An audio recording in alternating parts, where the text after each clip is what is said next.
ای نام تو بهترین سرآغاز، بی نام تو نامکی کنم باز. به نام خداوند بخشاینده و مهربان. سلام و عرض ادب خدمت شما جناب کاظمی صاحب بزرگوار و بینندگانی که ما را از طریق افغانستان اینترنشنال بیننده هستند تقدیم می کنم. سپاسگزار خداوندم که برای من فرصت داده تا در حضور شما بزرگان بایستم.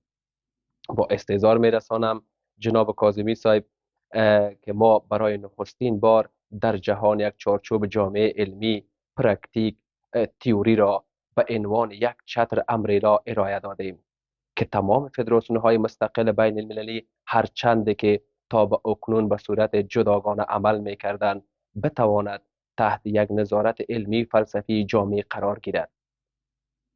ما این برند را به عنوان یک بنیان جهانی ثبت کردیم تا اصول حقیقی ورزش، هنرهای رزمی، ورزش‌های المپیکی، غیر المپیکی را به شکل پایدار علمی و استاندارد تحت کنترل همیشگی در تمام سطوح جهانی حفظ کنیم.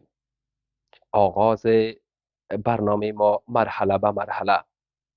ما در اوایل سمینارها، جلسات در ریاست عمومی کمیته تربیت بدنی المپیک داشتیم که با چالش های روبرو بودیم. بعد با جواز وزارت عدلیه تحت عنوان اتحادیه ملی ورزش های افغانستان با همکاری فدراسیون بین المللی المپیک، فدراسیون جهانی ورزش های رسمی، فدراسیون جهانی تربیت بدنی و ورزش، دانشگاه جهانی تربیت بدنی و ورزش، چندین سمینارها را در افغانستان به شکل علمی فلسفی بخش تکنیک و پرکتیک تیوری برگزار کردیم.